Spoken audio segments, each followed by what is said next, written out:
Hello, everyone. My name's Dr. Aoife Monks. I'm an academic at Queen Mary University of London. I'm also the Head of Arts and Culture for the university.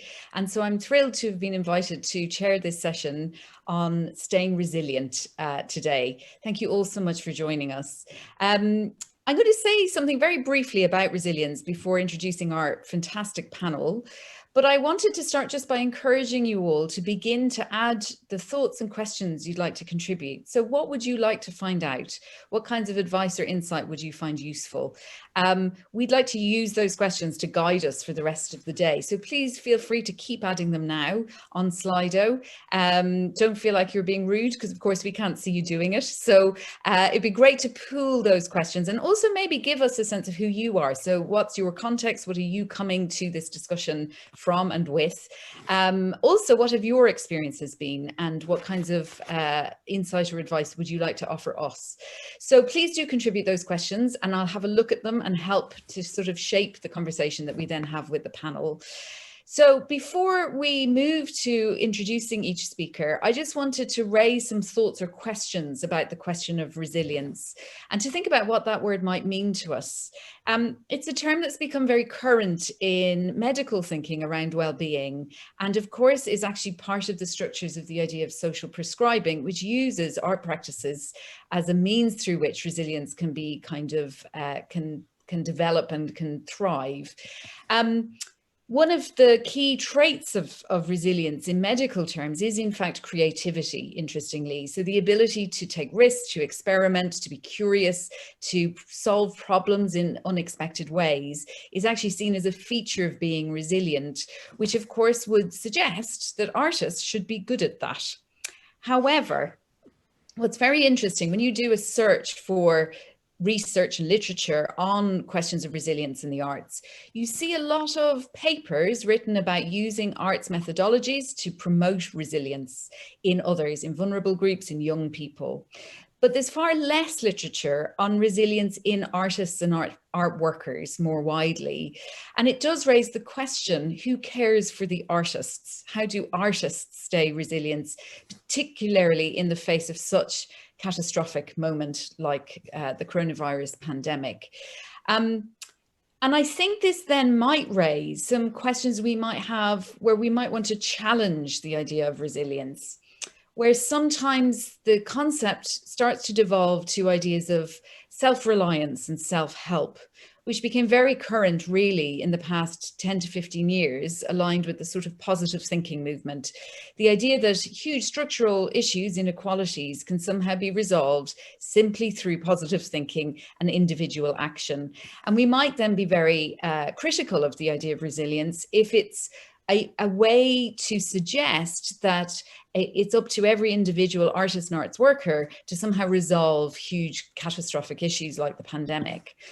But there are also really positive ways we could think about the term. We could think about it as a collective act, not an individual one, where it's not simply about a question of self-reliance, but a question of mutual solidarity and mutual care, the ways in which a profession, the arts sector more widely, can advocate for itself and care for each other and find creative solutions to these very difficult challenges. So I wanted to open that out because there's some really interesting kind of questions that this issue of resilience raises. And we have some brilliant speakers to join us in trying to tackle those. So what we're going to do, this is the way I'd like the format to work now. I'm going to talk to each speaker in turn. I'm going to give a very, very brief introduction to who they are because you have all of their biographical details online, and I'm assuming you're able to read those. So we'll leave you to look at those. But what I'm going to ask each speaker in turn is to talk to me about what insights they've had into examples of resilience since March and what that term means for them in their work. And they're going to speak very briefly about that. And then we'll all get together for a big discussion, which will hopefully start to feed off the questions and issues that you're contributing to us. And I'll keep an eye on those over the course of the discussion.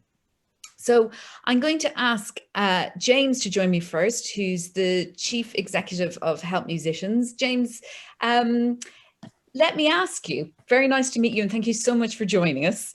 Talk to me about your sense of what resilience means in relation to the work that you do, and what examples you might have seen of resilience or the need for it since March.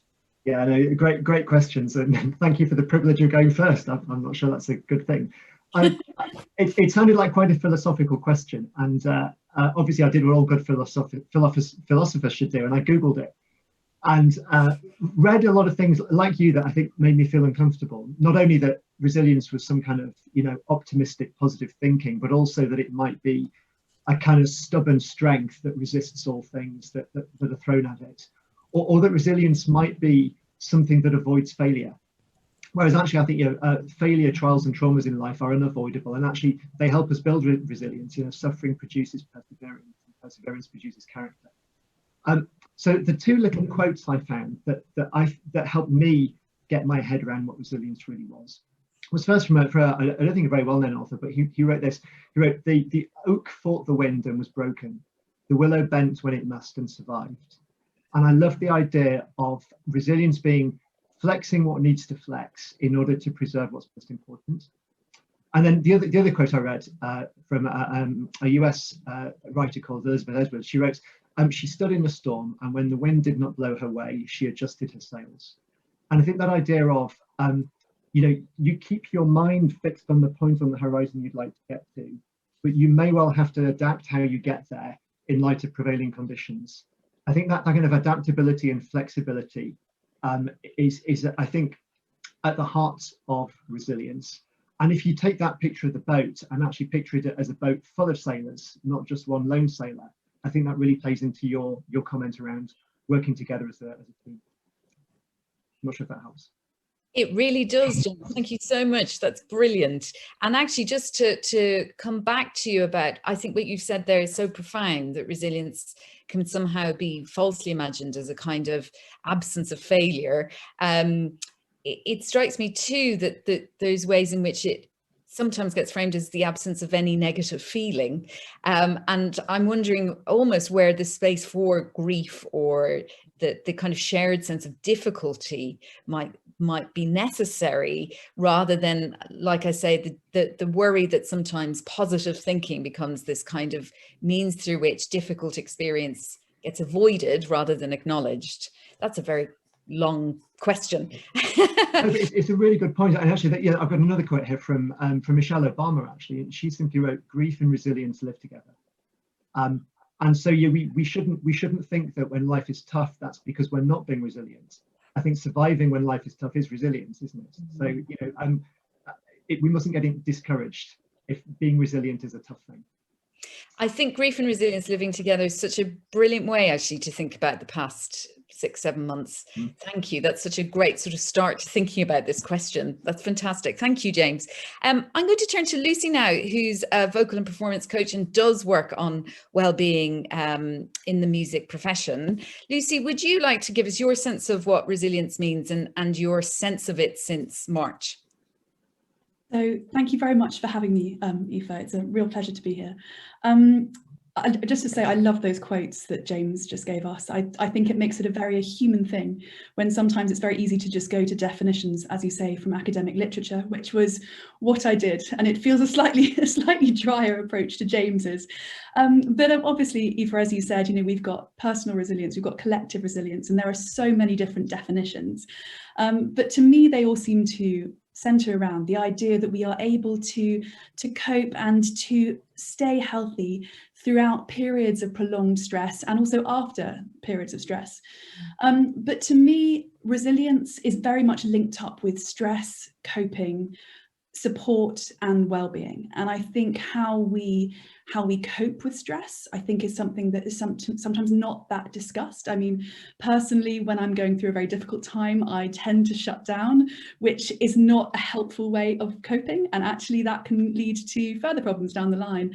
And I think being very self-aware and actually knowing, how are we coping is actually helping us in the long run. What support do we need? Where can we access that support? For me, all of these things are integral to resilience. That's fantastic. Thank you so much, Lucy. And what's really striking to me in what you've said is that events such as these run by the ISM are actually part of the solution. They're offering that collective sense of what we are individually dealing with. And I think I want to actually should acknowledge how fantastic it is that the ISM is hosting this conference for that exact reason. Lucy, I know you actually have done some work on your podcast with psychotherapists who are offering really useful insights into coping with stress. Can you share us a little gem for now? You want to drop one in? Yes, they were very, very simple things, actually. I mean, I think the first thing that really struck me was actually accepting and acknowledging what we've all been through this year. I think we're all very aware that other people have probably had it worse than us in other ways. And, you know, we've heard a lot of people saying, well, I'm incredibly privileged, I've got a garden, or, you know, I've actually been able to do a little bit of work or whatever. And one of the psychotherapists, Whitney Schauler, said, actually, we first need to acknowledge the huge amount of loss that we've all faced this year. You know, as musicians, it can be in terms of actually loss of work, loss of identity. A lot of musicians actually identify themselves as musicians. It's not just a job. Financial loss, personal loss in terms of, you know, bereavement and things. And actually, to start off with that acknowledgement, we can only be resilient. As James was saying, grief and resilience really go together, but by first acknowledging how difficult things have been. So there was that. The importance of things like journaling. Again, as I said, self-awareness is very important, but actually taking the time to check in with yourself. How are you feeling? And another one that I really liked was around the idea of, excuse me 1 second while I just double check what exactly which one it was. I'm sorry, I've completely forgotten. Oh, sorry, here we go. This is a slight performance anxiety in practice. Was around the idea of grounding and actually breathing, really checking in, meditation exercises, and finding out what's going on for you. So meditation, breathing, and creating some kind of control around a daily routine. And that, you know, really, really simple practices, but that can make it, apparently can make a really huge difference. And I tried them myself and I found them very effective. That's fantastic. Thank you so much, Lucy. Absolutely brilliant. And it would be great to come back to some of those insights actually later on. Thank you for sharing them. I'm going to turn to Kellie now, who is at Citizens Advice in Haringey. Kellie, would you like to give us a sense of your understanding of resilience and your experience of examples of the need for it or the examples of it since March? I think my experience is going to be slightly different from everyone else because I come from a different sort of background. But for me, resilience, I think, is a bit overused at the moment because resilience is about being able to cope with changes in the short term. And I think since March, we've realised that this is anything but the short term. And I've seen a difference in the way that people behave, the way that people think, and the way people and the support people need. And one of the things that I've loved actually about the pandemic is the way people have come together. The getting rid, or sort of the recognition of the deserving poor and the undeserving poor as being unuseful terms. The way people who have found lots of work and turned to volunteering and offering their services in other ways, I think has actually helped a lot of people to get through it. Because I think particularly with musicianship and some of the areas that have fallen, there has been a complete loss of identity from individuals, and it's given them a short-term alternative to keep that feeling of self-worth. What I recognise in the longer term is more of a tenacity that people seem to string into resilience that I don't think should be there personally.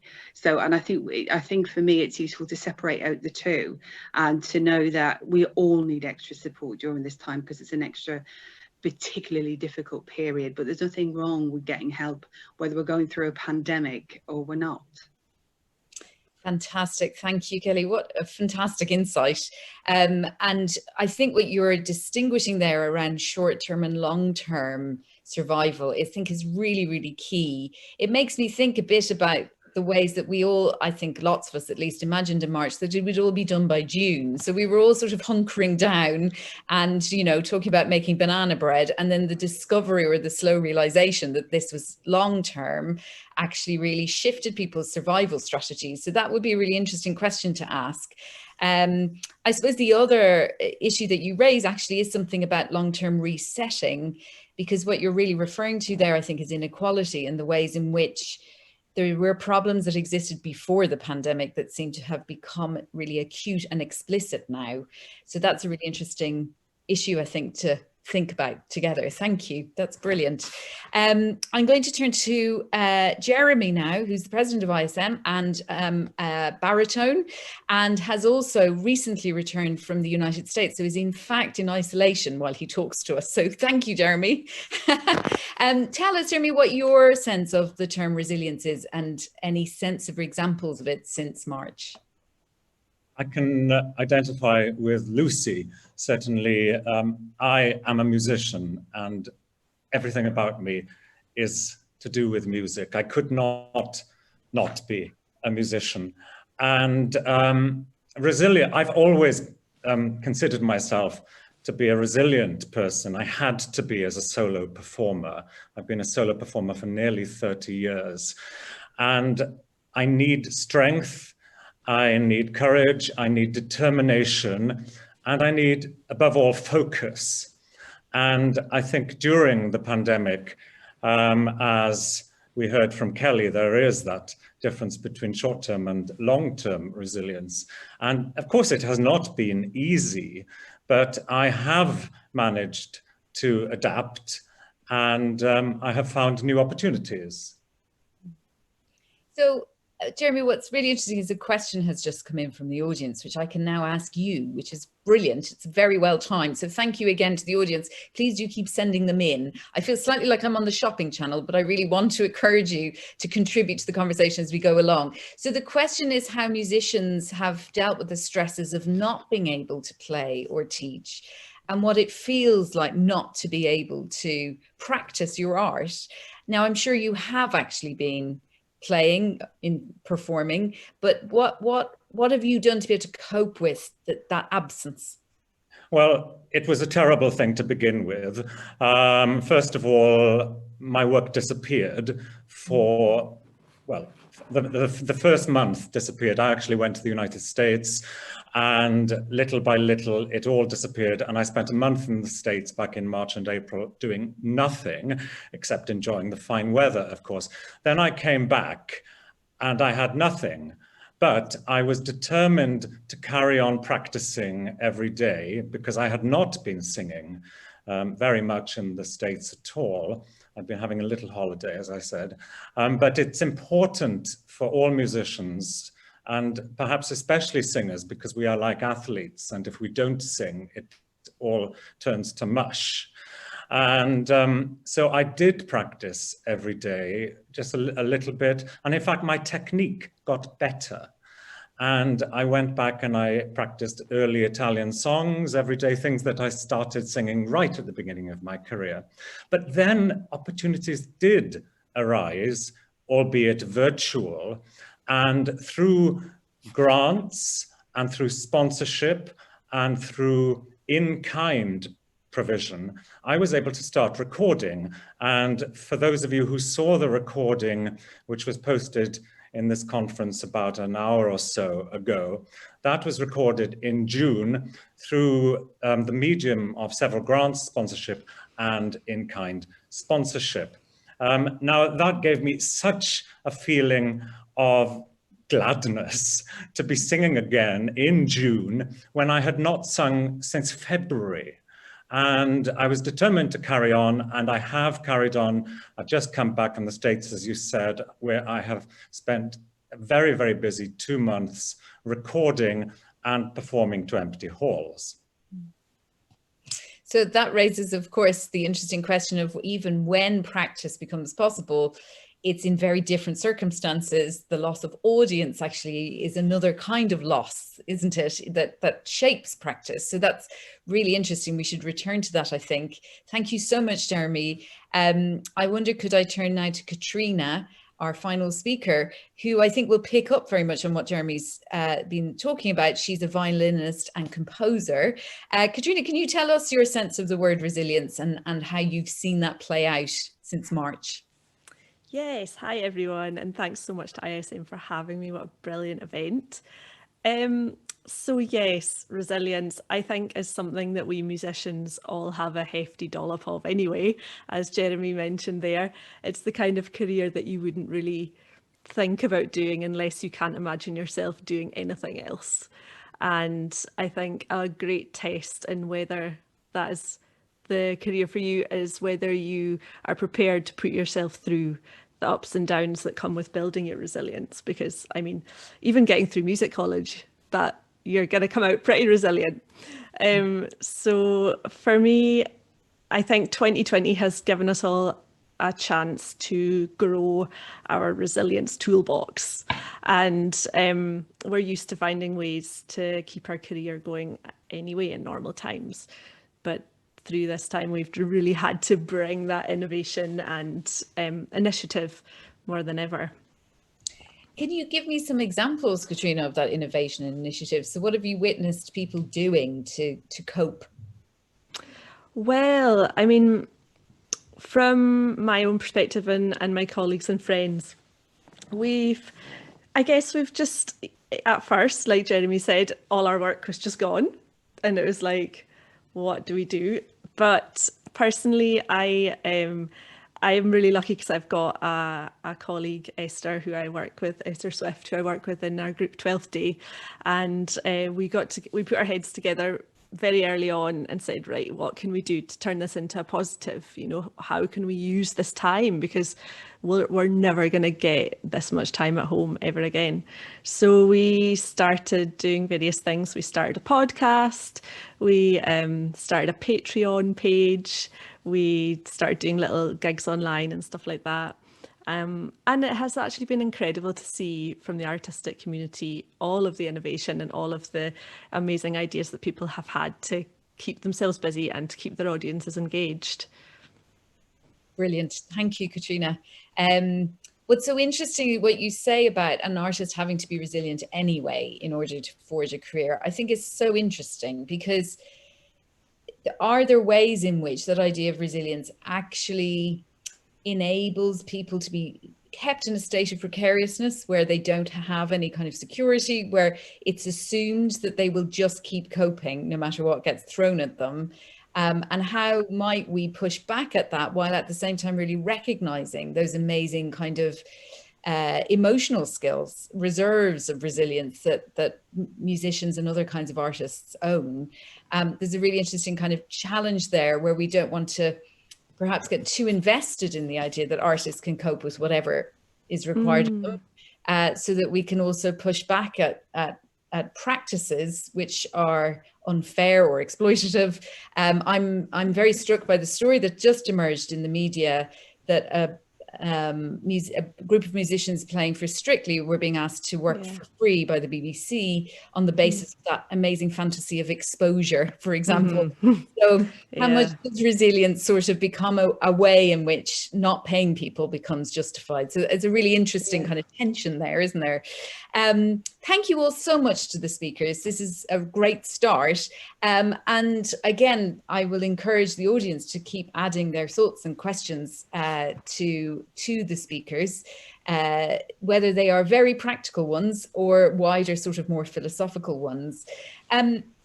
Of course, there's different kinds of resilience that have been required of musicians and music professionals more widely during this period. And maybe we could take them in turn just to think about possible responses, practical solutions, and also forms of support and services that might be of use to people.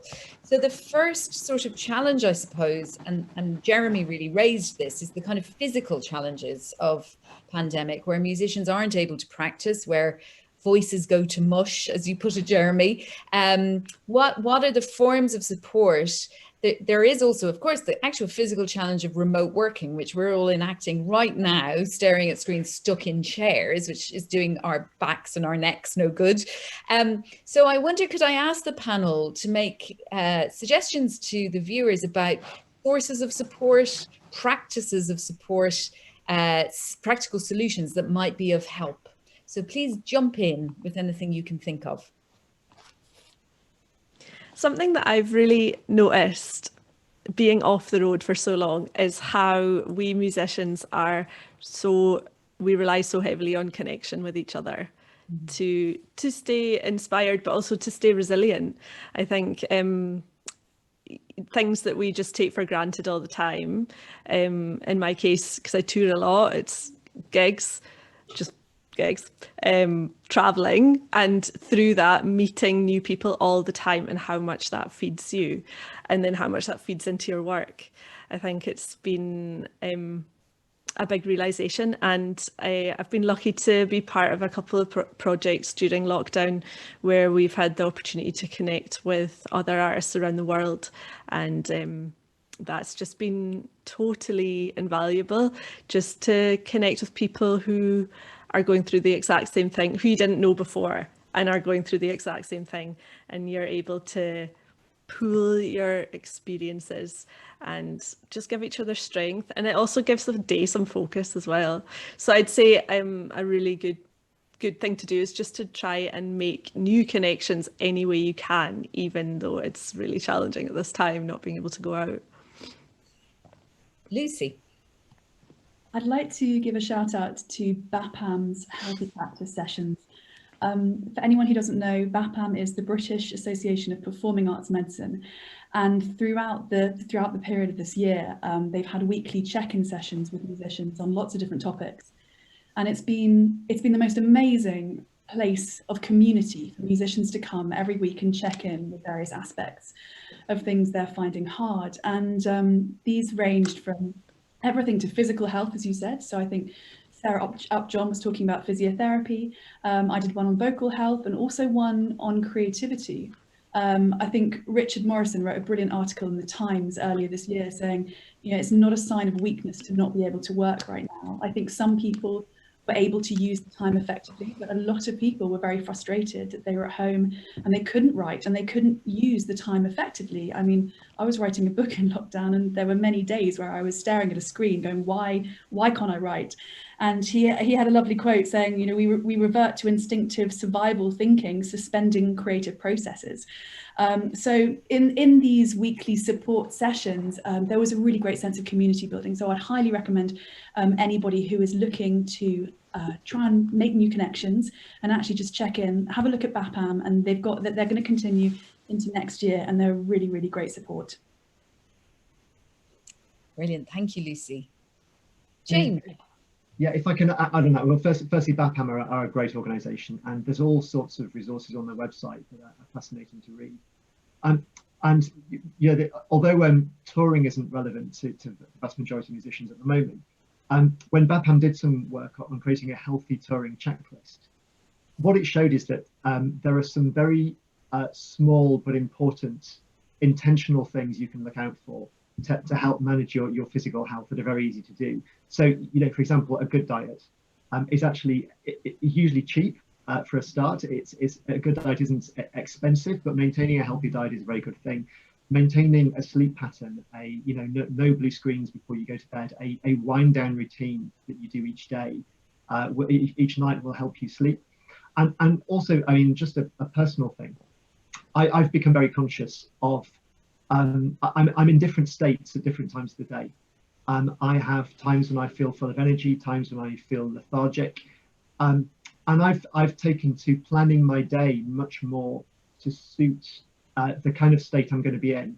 So when I know I'm going to be feeling quite lethargic, I avoid desk time where I have to sit and write. I try and have meetings where I've got people who will poke me up and pull me on. When I'm going to be feeling at my most sparky, then I'm going to sit down and whack out emails and knock issues on the head and so on. And so being aware of actually your own daily rhythm, as it were, is very helpful, because going back to Jeremy's point about the need to practice, but to practice with no performance to practice for, to practice with no audience to perform to, how are you going to motivate yourself to do that? And finding that sweet spot in the day where your body is up for it, as well as your mind being up for it, I think is a really important step to take. And it's very simple, very easy to do. You just have to self-reflect a little bit and spot the patterns. Brilliant. Thank you, James. I, of course, just want to flag up the ISM's physiotherapy service.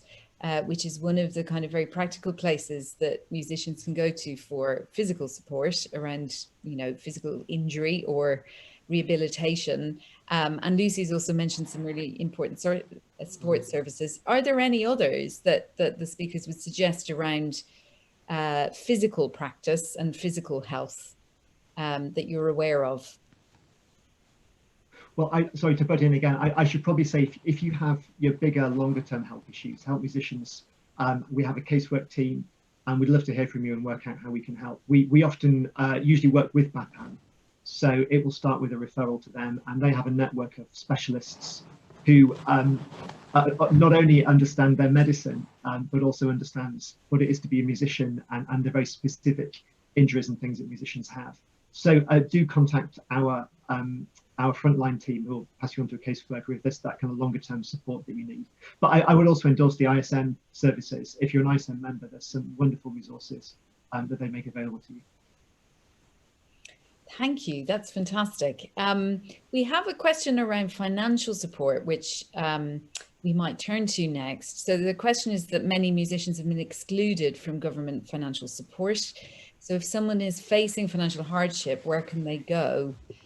Kellie, I'm looking at you. I feel like you're the person to answer this question, or at least partially answer the question. What would your response be? It depends really on the specifics of each case.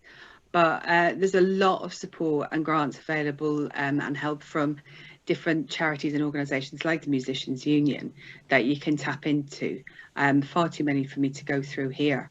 There's also external charitable support from other organisations that you may not be aware of that relate to where you're from, where you live in the country. And this can be from anything from getting a local food bank bag up to getting support with rehabilitation help if you find yourself in the need of some long-term support. Because going back to the physical, we have seen an increase in the number of people who have been self-medicating to help them through this period. So there actually might be a prolonged outcome on that as well in the longer term. If somebody's in debt or needs some support with that, the biggest tip I can give people is actually to get help early. You can go to your local citizens advice. There's places like Step Change or National Debtline online to get you some help and support. And it's identifying it before it becomes an issue. That's the biggest challenge people face. Because from the musicians, I know quite a few musicians, I'm married to one, and they have a lovely tendency to always be overly optimistic about what the next check is going to bring in or where they're going to get the next gig from. And if you're not managing financially properly at an early stage, when you've got your jam and honey, when you get to the stage where you've only got your bread and water, you can really, really struggle. So it's being organised, and it's actually getting the information that you need early to organise yourself properly when you do have money to tide you through some of the difficult times. And if you don't have anything to fall back on, go and get support and advice from somebody who can give it to you. Don't rely on your friends and relatives, because they'll soon get fed up. And you want to maintain those friendships and relationships as long as possible. So come and see us, come and sit down and talk to us, and we'll actually help you through it. We've got a range of different options that are available to be able to help you, from finding grant funding and getting support with charitable applications, to finding benefits that you may be able to get and pointing you in the right direction to get you the debt support you need. Fantastic. Thank you, Kellie.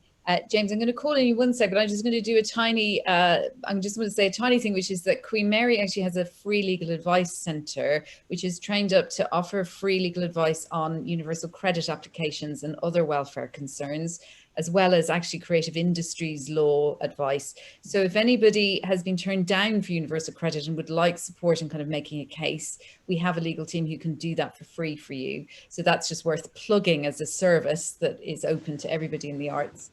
So thank you so much, Kellie. James, you want to say something too? Yeah, so Help Musicians has got a financial hardship fund open at the moment for applications. We've been doing various financial hardship schemes since the very beginning of lockdown, and so far we've managed to distribute around about £15 million to about 20,000 musicians. The current scheme is targeted especially at those musicians who have fallen through the gaps of the self-employment income support scheme, and we know there are many musicians in that situation. So if the only thing you have is universal credit, we can assess that and offer a top up. And even if you're not on universal credit but still struggling to make ends meet, it's worth getting in touch with our scheme. It's a very, very simple online application process. And just one other thought on kind of financial matters, that this isn't for everybody, but yeah, it's not a mission of failure for a musician to have to find some sources of income outside music for a little bit. And as well as paying the bills, there can be other benefits from finding an alternative source of work in the short term. For example, if you're missing contact with other people, then actually, you know, a job that brings you into contact with it, even if it's just being a delivery driver for a while, it's not necessarily fulfilling, but it might give you something you need. And some jobs fit around a practice schedule, for example. I mean, again, not everybody's cup of tea, but joining the track and trace team is a way to work from home and earn some money, but also have a little bit of flexibility as well. So sometimes non-music work for a while can be good for self-esteem and for other issues as well as for financial. And again, it's about this point of resilience. It's about doing what you need to do now to flex, but not losing that point on the horizon. The point on the horizon is you're a professional musician and you will be back on stage and you will be earning your living that way again. But doing some other things in the meantime can be helpful sometimes. Brilliant, James, thank you. Can I ask everyone else on the panel whether there's other sources of financial support that you've come across that are worth sharing, or mechanisms people have put into place to cope financially in what you've seen over the period? I know the PRS Members Fund, so this is for any writers who are a member of the PRS.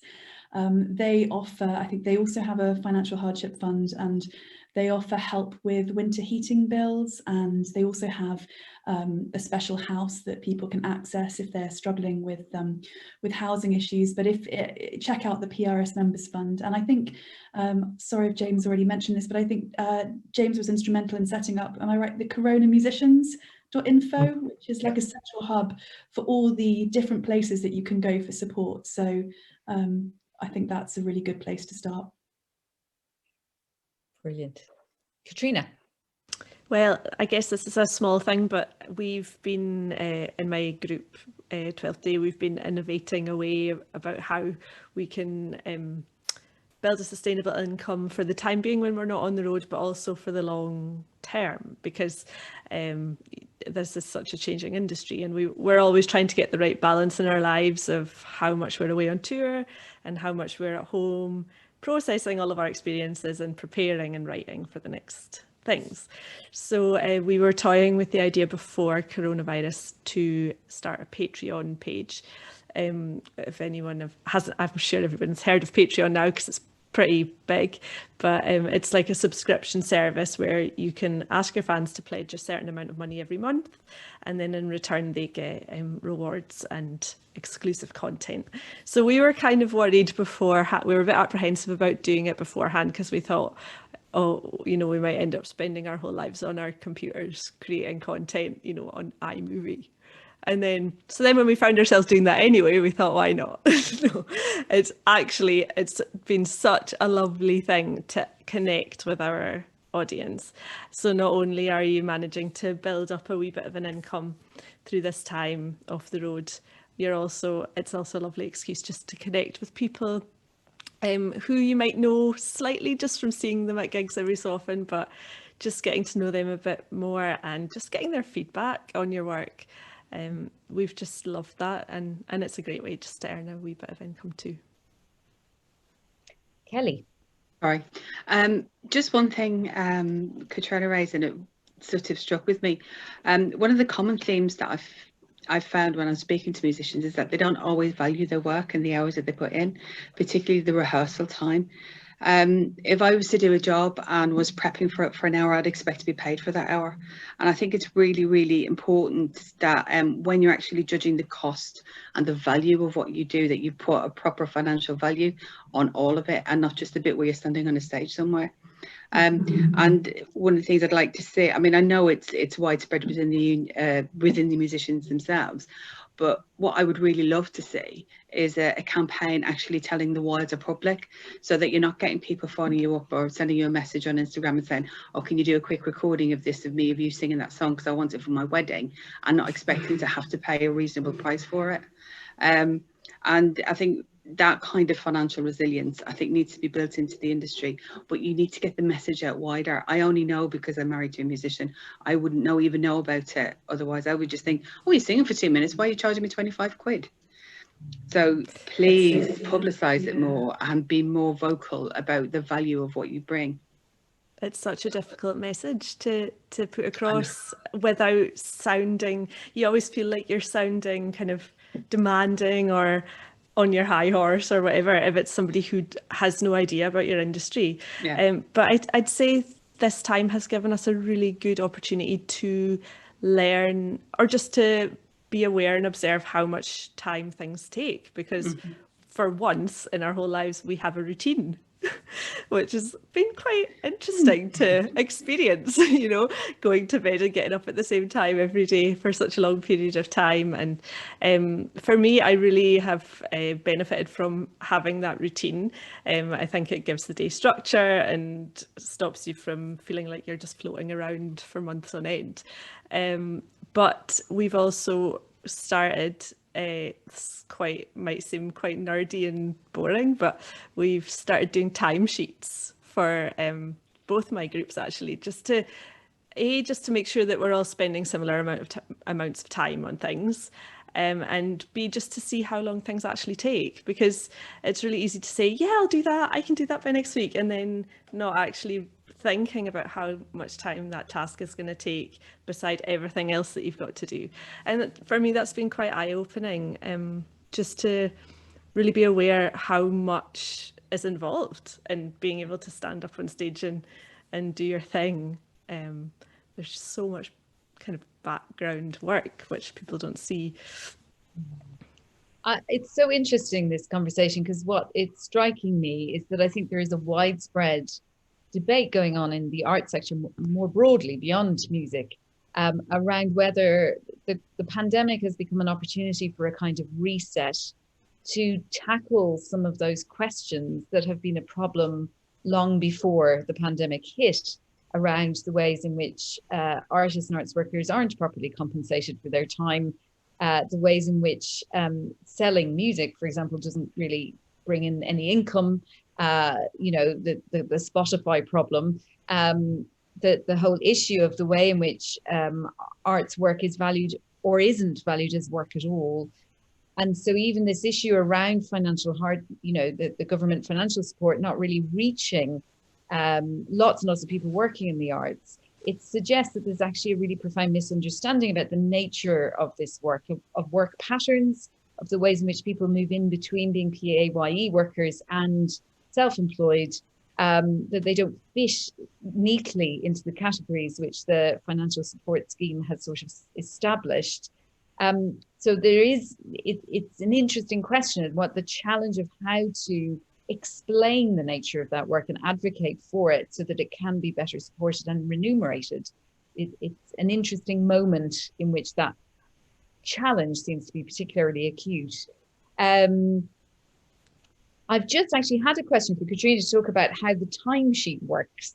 So one of the audience wants to know how that all works. Tell us, Catriona. Oh, an insight into my really exciting life at the moment. Well, it's a very simple Excel spreadsheet that we just have on Dropbox that everybody can access. And basically, we started doing it because we share out the tasks in the band as equally as we can, but it's really, really difficult to do that because some tasks take ages, some tasks don't, and some tasks take a long period of time over a short period of time, if that makes sense. So you might spend like 2 weeks solid on something, whereas something else you might be doing in dribs and drabs over 6 months. So I wanted to find out how long it actually took me to write a funding application. And the answer is 65 hours, people. 65 hours. It was, I won't name any names, but it was a terrible form. Anyway, so we did that just to see, just so we could balance, I guess, that everybody was doing similar amounts of work. And so we just fill in on the Excel spreadsheet how much time a particular task took. So like spent half an hour on social media and 2 hours on the funding application or whatever. And then at the end of the week tot up how much time we each spent a week. And also, yeah, another thing, like I was saying before, time management. It's been such a useful thing to experiment with time management this coronavirus sort of fallow period. And usually, well, I've found certainly since the start of my career, I've like most people in the first few years of their career, you end up saying yes to everything. And then it's only when you get to the end of a really busy period or the end of a year where you realise how much time you've been away or how much time you've spent on things. You don't really think about it beforehand. So for me, I've really tried to take stock of how much time I want to be spending on each thing. So I know, for example, that I've agreed to do a third of my time on my solo stuff, a third of my time on 12th Day, and a third of my time on everything else. So a third of the week is about 12 hours. So I'll make sure that I don't do more than 12 hours. And obviously this is all with a pinch of salt. We're not strict about it, but I have found that it's just given us some structure and just a little bit of knowledge as to how we're dividing our time, and that you're giving a decent amount of your energy for each of the things that you're passionate about. Fantastic. Thank you, Catriona.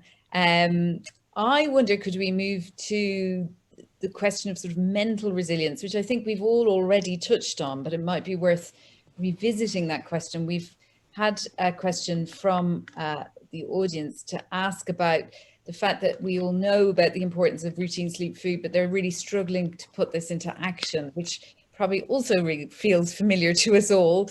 I was very struck, Lucy, what you were saying about the problem for the creative brain of this moment. And I did hear in the radio that apparently it's become widespread that people are forgetting words.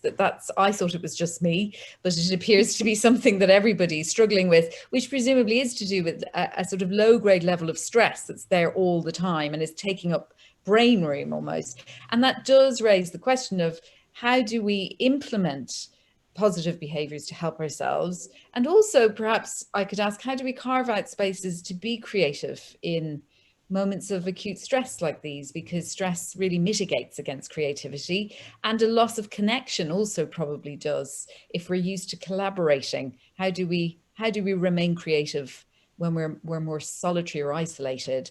Lucy, would you mind if I turn to you first? Because again, you mentioned that you'd had this very interesting conversation with the psychotherapist about forms of self-care. Can you elaborate a little more or talk to us more about what you've learned there?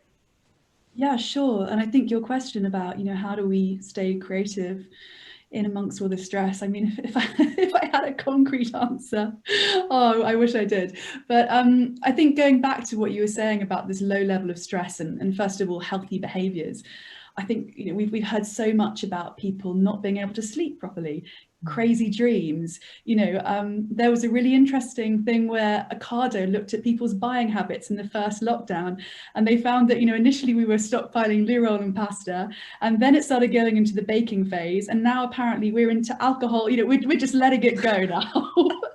But it brings up a wider conversation about how we're all actually coping and how we're engaging with healthy practices.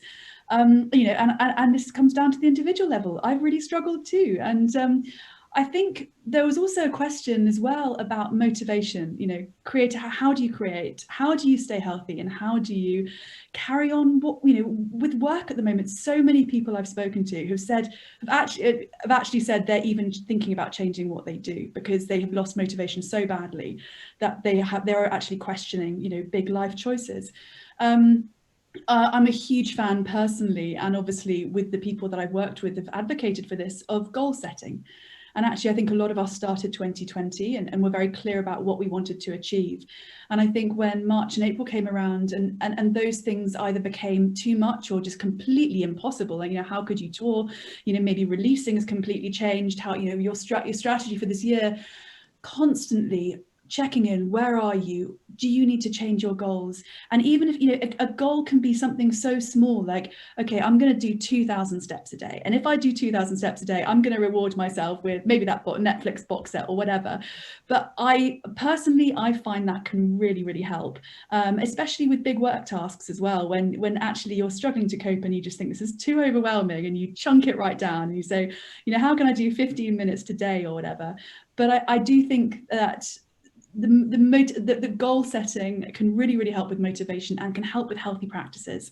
So how can I look to actually try and make something a bit more fun, or how can I actually reward myself when I get these goals? But it's such a complex conversation, and I wish I had really simple answers. Brilliant, thank you, Lucy. James, you wanted to jump in? I mean, brilliant, really helpful point from Lucy there. I think another thing I would say is try and work out what your own early warning signs are, as you think you're starting to struggle, and so that you can do something about them while they're still small. So, you know, if you think about do you notice anything physically? You know, with me, I know that as my stress rises, actually my gums start to feel sore. That's my thing. Do you have emotional things? You know, do you suddenly get short-tempered or feel particularly paranoid? What about your behavior? Do you start procrastinating? Do you start nail biting? And also your kind of thinking ability. Do you start to see your lack of concentration and so on?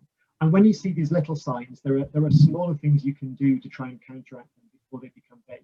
In the same way that you would go to the dentist with a slight twinge in your tooth before it becomes complete full-blown root canal work. It's kind of worth thinking in those terms. And in fact, I've got a little freebie for everybody if they would like it. There's an app recommended by the NHS, or approved by the NHS, called Thrive.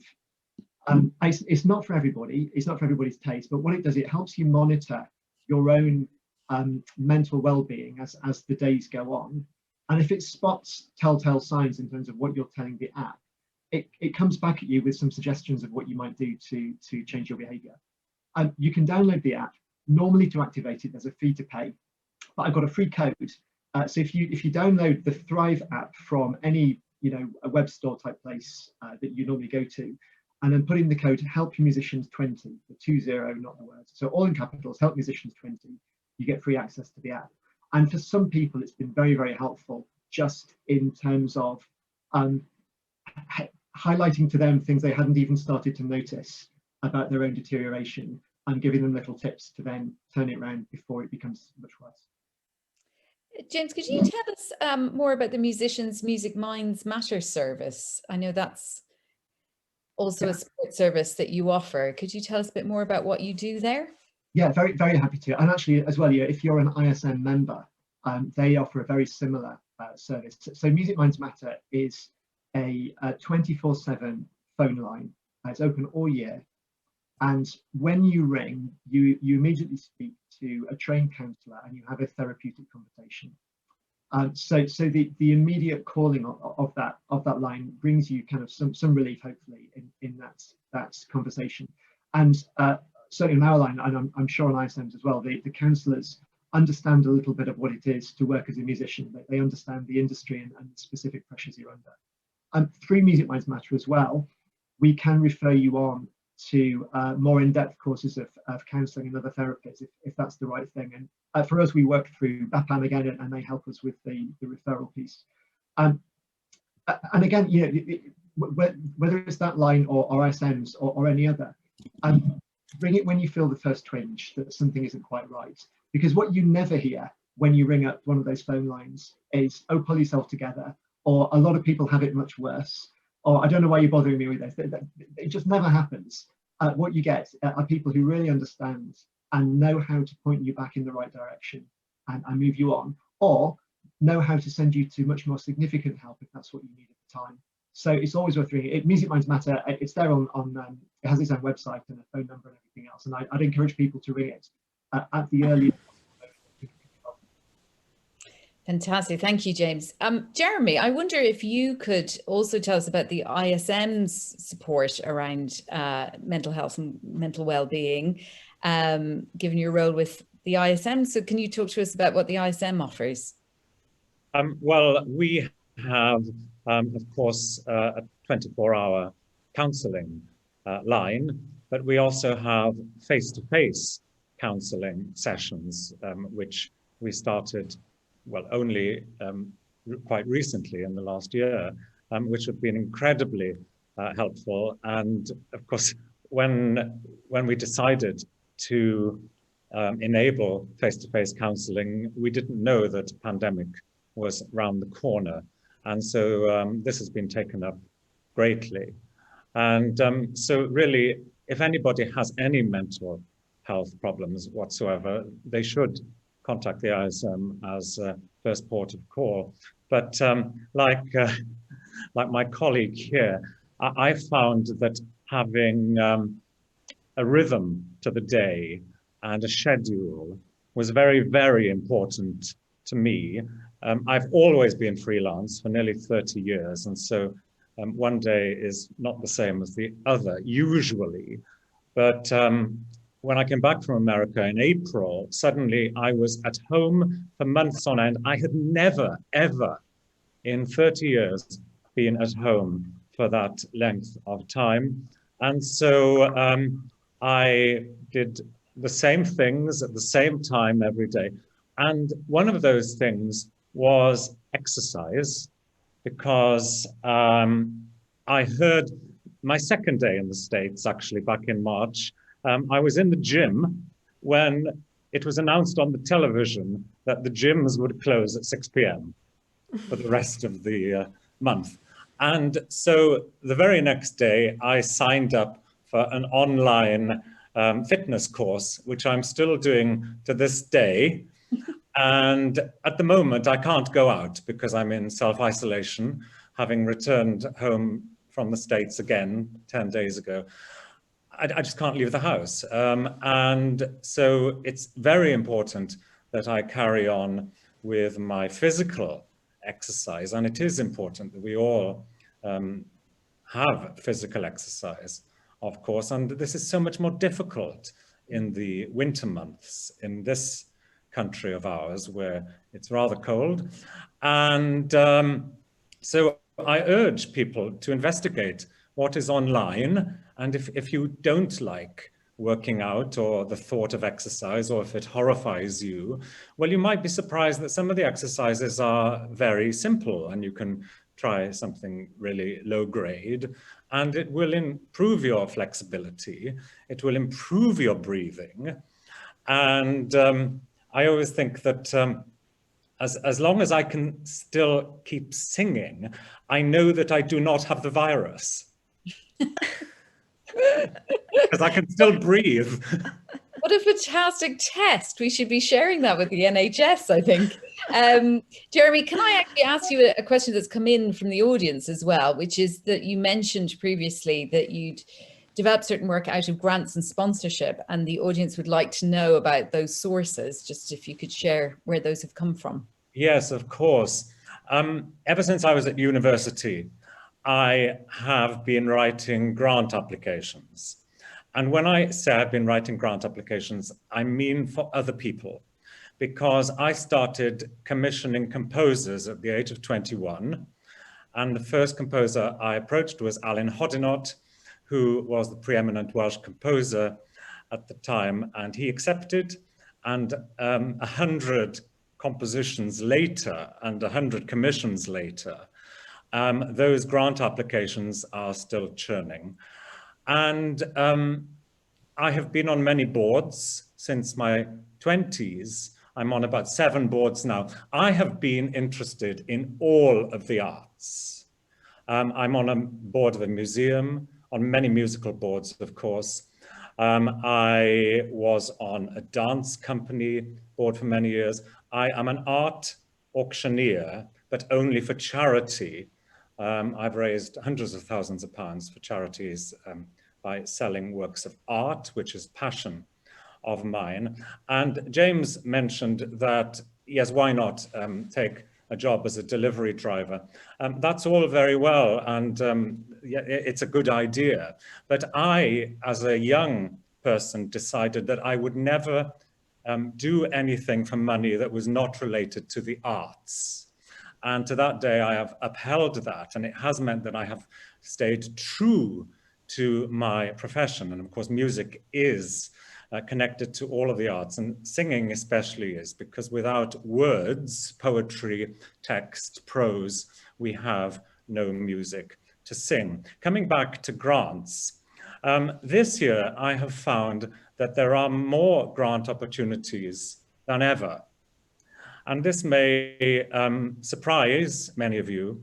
And the reason for this is that the whole world has gone digital. And as somebody who spends 6 months of the year abroad, usually, I have to turn down quite a lot of things. I can't do something because I'm in the wrong country at the wrong time, or the wrong end of the country in terms of the United States, say, which is such an enormous place. And so in a normal year, I would apply for between 20 and 25 grants on behalf of the organizations on which I am a board member, or on behalf of composers. The composers get the grants and I perform the works. Well, what happened this year? The composers had the grants last year, of course. I had lots of premieres to give. What did I do? And rather than say, oh, well, just toss it in the bin, I, looked for grant opportunities, but they come to me actually because I'm enlisted on the sites of the arts councils, who send me newsletters every week, the British Council, the PRS, all of these organizations offer grants. I have worked also in the Far East annually for many years, and these have been helped by grants from all kinds of places. Of course, I can't go to the Far East at the moment, but there are grants for me to work with people from the Far East. There are also grants for me to work with people in India, where I have performed in the past, of course, and Australia, for example. But coming back to America, what was very interesting, when I was in America for 2 months recently, just over 2 months, I was working constantly, but I was not doing the tour that I was meant to be doing. I was in one place and I did all of my activity from one place, from several studios, several concert halls, but they were broadcast to different festivals around the States. So that's something that I couldn't, and actually I broadcast to the United Kingdom and elsewhere from America, several of them. So there are ways and means around these problems, and there are opportunities. Wonderful, thank you, Jeremy. And actually, do you know what you've said brings me very nicely onto a question that's been posed about the question of place and the different experiences of the different devolved nations, the 4 nations in the UK, of what's been possible for musicians and music workers. So they say it's been frustrating how different the rules have been around what's been possible as performers. And of course, that also might lead us to think a little bit about that sort of really catastrophic Venn diagram between the pandemic and Brexit, and the ways in which questions of place and touring and what's possible as a performer will also emerge next year. So I wonder, could I throw that back to you all, whether you have any thoughts about the difference of experience in different parts of the UK first, and then we might turn to Brexit, because I know ISM have published a really important report on the effects of Brexit on music. So we might think about that combination for a moment. But let's talk about the UK first. Catriona, maybe you could talk a bit about the difference between, say, the experience of Scotland and the experience of England or Wales. Yeah, so I'm in Glasgow, and I've not done a live show to an audience since March, or yeah, it was March, wasn't it? God, who knows anymore? And yeah, but I have recently started doing a couple of things for filmed things in venues, which has been lovely. We did one last week, and it was like, ooh, performance anxiety. Ooh, that's nice to feel again, and like, oh, the nerves, you know, just hadn't experienced the feeling of having to control them for so long, and then, but also very strange not to have an audience there, and sort of realizing that your habits of instinctively looking out at the audience when you finish playing, and then there's no one there, and those techies are getting performed to right now. I tell you what, they're really getting some performances. But yeah, I don't know, to be honest, because from what I've heard from all my friends, they're all in similar in England and Wales. They're kind of in similar boats. I see that the person who's asked the question is in Wales, and they can't perform at all. There's definitely not any live performances going on here with an audience. It's all just pre-records for festivals or different venues who might have funding to do a wee series. I do know a couple of people who've done concerts to a very small audience. I think there were some things going on at Snape Maltings in Aldborough, but to a very reduced audience, and of course in such a huge hall probably feels quite weird, like 20% full. Amazing that they managed to do that, but I think it's just all been very strange all around, and we're just now just fingers crossed that things can actually open up again for live audiences in the spring. But I think now, even like I've heard festivals in May saying that they're going to go online for next year, so we shall see. Jeremy, would you be happy to share just like a couple of very quick headlines from the ISM's report on Brexit, because that's obviously coming up in January. Any thoughts there around the way that the pandemic and Brexit may combine in relation to music practice? I can't imagine it's good news. Can you share a couple of the key insights or headlines?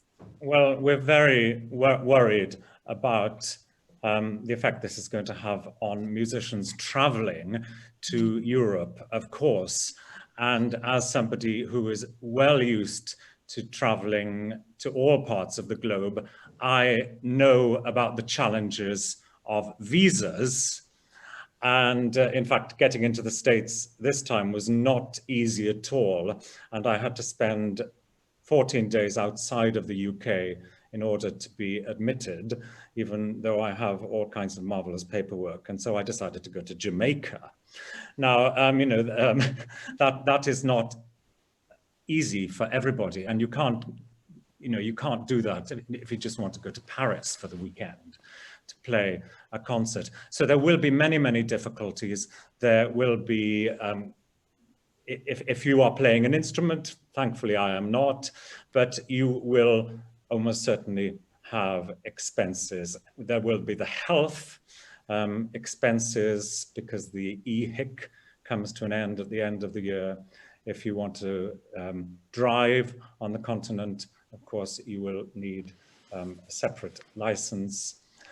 So yes, we are very worried, and we hope to know more very soon.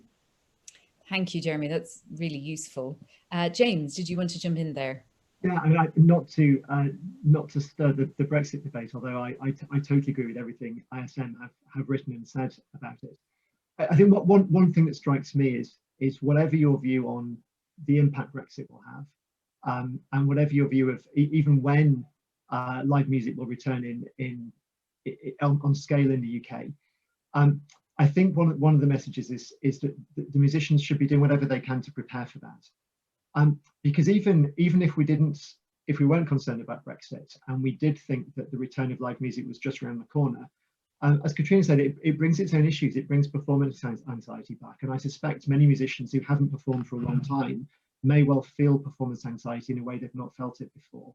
And it brings back touring, which is a joy, but also has great lows as well as great highs: the loneliness, the lack of space, the physical discomfort, bad diet, bad sleep, stress, the works. And it will highlight physical issues that we haven't really, as musicians, that haven't really been felt over the past 6 to 9 months, as Jeremy was saying, but just, you know, if you haven't been doing a good exercise regime. And so I think musicians can really help themselves in the coming months just by going through that checklist of what do I need to prepare for. It might be administrative in terms of how to cope with a visa or health insurance. It might be physical health. I need to get some exercise done. It might be vocal health. It might be improving mental health resilience. But I think at getting ready for 2021 and acknowledging that we hope it won't be like 2020, but whatever it is, it will still bring challenges. And the best thing we can do with our time at the moment is to prepare for those so we can meet them head on. I think that is, again, part of being resilient. It's part of having a plan for likely contingent situations that can exist. Fantastic. I'm aware that we have just about 4 minutes left. So I wonder if I could do a very fast round where one of the characteristics that the NHS has identified as an element of resilience is optimism. And so I wonder if we could end with thinking ahead. We've got a very good question about the similarities between life before and after COVID for resilient musicians. There's certain ways in which, of course, artists have dealt with emotional precarity and sort of financial precarity for a very long time. And so I actually have skills to offer to the world. So I'm wondering, thinking ahead, what are the ways in which music could help build back better, and music could be itself built back better in the future? What are the opportunities that this pause gives us to rethink the way that the music profession operates, but also what ways possibly might music contribute to repairing the world or regrowing the world into new possible futures? So any very quick thoughts on that? That's loads of questions. You respond as you'd like. Anyone like to jump in? Catriona? Well, I really believe that with such a huge drought of live events over the past few months, I think people are going to, my optimistic self says that people are going to be hungry for it. And I really hope that people get out there and go to all of the live gigs after this, because we're going to be so keen. So come and join us. I know, speaking for me and my colleagues, we're definitely not going to be taking anything for granted after this. And all the long car journeys and the parts of the job that maybe don't float your boat so much, it's all fine after this year. Thanks, Catriona. There's going to be a lot of hugging, I think, as well, isn't there? Oh my gosh, so much hugging. I'm really optimistic about some of the things that we've actually seen in terms of how musicians' income streams don't pay. You know, we've seen streaming companies making record profits. We've seen that it just does not pay for musicians.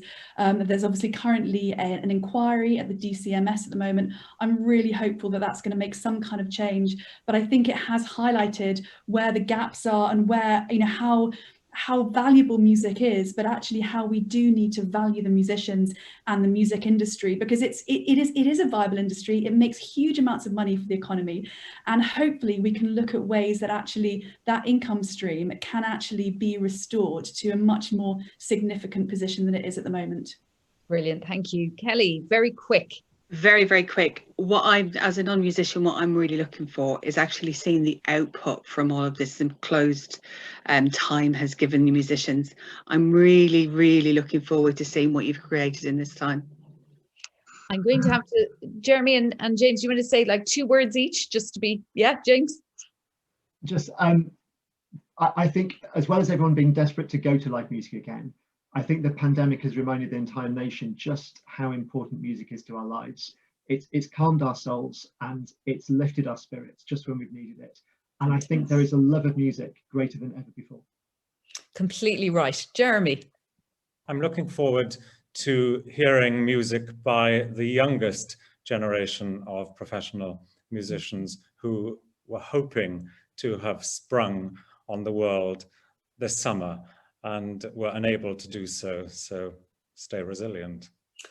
Thank you all so much. What a great note, quite literally, to end on. I really want to thank all the panelists for such a fantastic contribution, and to the audience too for offering us such useful questions. I hope this has been helpful in thinking ahead to the next few months, and I hope you all stay very safe and very well. Thank you all so much. Take care.